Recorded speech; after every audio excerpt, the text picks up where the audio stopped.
bunda-bunda, bertemu lagi dengan saya Bidantika. Saya selaku staf eksekutif dari Rumah Sakit Hermina Banyumanik dalam acara Podcast Hermina. Oke bunda-bunda, untuk kesempatan pagi hari ini saya akan mengkupas tuntas seputar persalinan prematur dengan narasumber kami Dr. Nur Fadli SPOG selaku dokter full time Rumah Sakit Hermina Banyumanik. Selamat pagi dokter. Pagi Mbak Tika. Iya, gimana dokter kabarnya? Alhamdulillah baik. Mbak Tika gimana? Sehat? Ya, alhamdulillah juga baik. Untuk bunda-bunda di rumah juga sehat ya bunda? Sehat ya. Baik dokter. Ini untuk kesempatan pagi hari ini kebetulan di rumah sakit apa namanya Hermina Banyumanik itu banyak kasus dok untuk ibu-ibu persalinan prematur. Sebenarnya untuk persalinan prematur itu sendiri itu sebenarnya apa sih dok? Oke, untuk pengertian persalinan prematur sendiri ya Mbak ya. Jadi persalinan prematur itu adalah persalinan yang terjadi sebelum waktunya Mbak Tika. Gitu ya, jadi tanda-tanda persalinan seperti kayak kencang-kencang, mules-mules, keluar lendir darah terjadi sebelum umur kehamilan 37 minggu. Dan juga secara berat badan bayinya itu adalah kurang dari 2,5 kilo. Itu Mbak Tika. Oke. Untuk faktor resikonya sendiri itu dok, sebenarnya untuk persalinan prematur itu gimana sih dok? Faktor resiko itu banyak banget ya Mbak Tika. Jadi faktor-faktor yang untuk mempengaruhi terjadinya proses persalinan prematur itu ada dari faktor yang namanya pertama adalah faktor idiopatik Mbak Tika. Jadi itu faktornya itu tidak tahu. Jadi unknown kalau bahasa Inggrisnya ya. Jadi 50% dari penyebabnya itu adalah karena tidak tahu kita penyebabnya apa. Terus ada faktor-faktor lain yaitu faktor dari ibu, faktor dari bayinya, faktor infeksi dan juga faktor dari genetik. Faktor ibu itu yang biasanya yang paling sering terjadi itu adalah faktor psikologi. Sangat berperan sekali ya dok ya. Betul. Jadi faktor seperti ibu cemas, apalagi kalau hamil-hamil yang pertama gitu kadang-kadang kan overthinking ya. Betul. Jadi suka stres terhadap kehamilannya saya bagus atau tidak. Nah itu yang menjadi pencetus pertama kali terjadinya kenceng-kenceng sebelum waktunya. Terus faktor yang kedua adalah faktor infeksi. Jadi apa aja itu dok? Banyak, ada infeksi dari saluran kencing, infeksi dari saluran pencernaan, dan juga ada infeksi dari saluran yang dari gigi nih. Sesepele itu dok? Iya, itu bisa sesepele ya dok itu, ya? betul. Jadi itu ya bunda-bunda ya? Betul, jadi kalau dari gigi, sakit gigi, nah kenapa kalau misalnya orang ibu hamil itu di puskesmas atau di bidan kadang-kadang suruh periksa nih, iya, periksa gigi dulu deh. Ada yang berlubang atau enggak, kayak gitu ya biasanya. Karena ya. itu bisa muncul fokus infeksi utamanya, jadi sepele banget. Makanya kita harus periksakan dulu biar supaya tidak terjadi infeksi seperti itu. Nah, faktor-faktor yang lain ada faktor dari genetik. Nah, faktor genetik itu adalah faktor yang biasanya terjadi keturunan. Jadi biasanya ada riwayat dari orang tuanya atau dari kakak-kakaknya yang punya riwayat kehamilan yang sama. Jadi terjadi persalinan prematur juga. Bisa terjadi di kehamilannya si ibu juga. Gitu.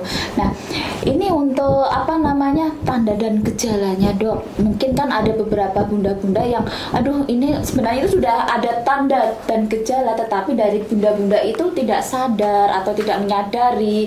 Seperti kayak sudah mulus tapi ini nggak mungkin mau terjadi persalinan, orang masih lama kayak gitulah. Itu sebenarnya itu apa aja sih dok? Oke. Tanda dan gejalanya itu simple sebenarnya. Jadi kayak orang tanda-tanda gejala kayak orang mau lahiran normal aja Mbak Tika. Jadi kenceng-kencengnya semakin lama semakin teratur. Jadi terjadi mulus-mulus yang kurang lebih 10 menit sekali itu udah mulai mulus-mulus lagi, sudah teratur. Jadi ada tanda-tanda persalinannya. Terus yang kedua ada tanda-tanda lendir darah keluar dari jalan lahirnya. Jadi seperti orang kayak mau lahiran, ternyata terjadi pembukaan dari mulut rahimnya. Jadi kalau ada pembukaan dari mulut rahim, berarti dia walaupun sedikit jadi keluar lendir darah namanya. Jadi gejala-gejalanya paling utama itu. Nanti ada gejala-gejala tambahan nih, kayak ada gejala rembes-rembesan atau ada gejala-gejala yang lain-lainnya. Nah itu tanda-tanda mulai untuk persalinan prematur. Gitu ya dok.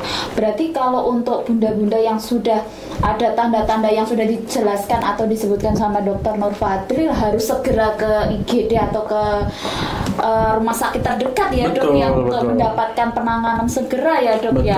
Nah kalau nih katakanlah untuk ibu-ibu sudah datang ke rumah sakit kita atau ke IGD ya tentunya ya dok ya. Nah untuk pemeriksaan yang akan dilakukan itu apa aja sih dok?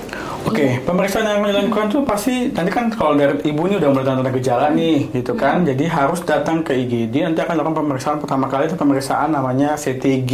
Oh, apa itu, Dok? Nah, CTG itu adalah pemeriksaan untuk rekaman jantung bayinya. Biasanya kita lakukan 10 menitan. Untuk kita evaluasi nih secara pasien dalam kondisi persalinan prematur nih, detak jantung bayinya itu normal apa enggak, kita evaluasi. Lalu kemudian nanti kita lakukan pemeriksaan ultrasonografi atau USG.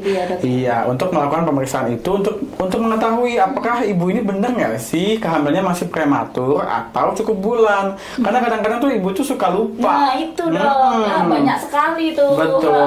Jadi kadang-kadang tuh ibu-ibu tuh suka lupa yang namanya hari pertama mens terakhir. Iya, Kadang-kadang, Dok, saya lupa Dok hari pertama mens terakhirnya, atau mungkin saya lupa-lupa inget. Iya. Gitu. Antaranya minggu ini atau minggu kapan? Betul. Gitu, Jadi suka ya. lupa-lupa inget gitu. Nah, kita pastikan dulu secara USG apakah itu kehamilannya itu prematur benar atau memang sudah cukup bulan gitu. Itu berarti bisa dideteksi gitu. Bisa dideteksi, ya, betul. Nanti kita lihat sekaligus kita periksa untuk taksiran berat badan bayinya bagaimana, kondisi air ketubannya seperti apa, ari-arinya bagaimana, dan kita lihat secara keseluruhan apakah ini kehamilannya ini masih prematur atau sudah cukup bulan gitu. Jadi kita lakukan pemeriksaan lebih lanjut untuk kepada ibunya gitu. Jadi nanti kita pemeriksaan lanjut. Nah, katakanlah nih, Dok, kok masih kurang bulan kayak gitu, sedangkan ibu-ibunya kok masih kenceng-kenceng kayak gitu, apa ada obat yang untuk menghentikan kontraksi itu atau enggak ya, Dok ya? Oke, ada. Jadi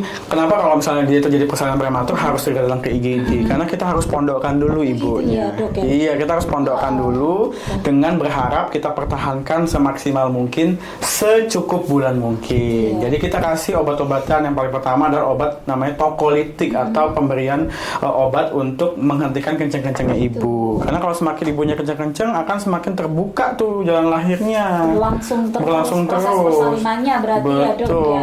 Jadi harus dihentikan dulu kenceng-kencengnya. Terus yang kedua adalah pemberian pematangan paru untuk bayinya. Jadi supaya kalau nanti nih 24 jam kemudian ada resiko terjadi persalinan beneran, mau lahir, bayinya itu bisa siap nanti di luar. Terus juga kita lakukan pemberian lagi untuk magnesium sulfat. Yang orang-orang taunya magnesium sulfat pemberian untuk obat tensi tinggi. Iya, betul. Padahal itu sebenarnya ada penelitian terbaru yang menyebutkan bahwa MgSO4 atau magnesium sulfat itu bisa untuk mencegah terjadinya kerusakan pada syaraf-syaraf dari otak pada bayi jika terjadi persalinan pada prematur. Gitu, Mbak. Berarti ya, Dok ya. Iya dong. Iya, oke, bunda-bunda. Jadi kalau seandainya bunda-bunda sudah sudah ada tanda gejala, sudah mengerucut ke persalinan prematur, jangan ragu ya, Dok ya. Betul. Langsung datang ke rumah sakit terdekat atau ke rumah sakit Hermina Banyumanik, langsung ke IGD. Nanti dari petugas kami ya, Dok ya, yang sigap akan membantu dan memeriksa pastinya bunda-bunda sekalian gitu. Jadi nggak usah khawatir, nanti tata laksananya juga sudah oke semua, jadi nggak usah ragu-ragu. Nggak usah ragu-ragu, ya. Betul. Harus segera datang ke IGD, Rumah Sakit Hermina Banyumanik, atau rumah sakit terdekat kalian, terdekat dari bunda-bundanya. Gitu. Baik, semoga ini manfaat sekali untuk bunda-bunda di rumah ya, Dok ya, agar bunda-bunda tambah wawasan kayak gitu. Jadi sudah tanggap tanda gejala juga, faktor resiko dan lain sebagainya, tanda bahaya juga kayak gitu. Jadi kita sudah siap kayak gitu ya. Yang diharapkan nanti tidak sampai terjadi yang tidak kayak sekali. Gitu ya, Dok ya. Oke ya. Terima kasih atas waktunya. Sama-sama, Mbak Tika. Semoga bermanfaat bagi bunda-bunda semua untuk obrolan pagi hari ini. Amin. Ya, Dok ya. Sampai ketemu program selanjutnya. Siap, Mbak Tika. Sampai ketemu, kasih. bunda-bunda.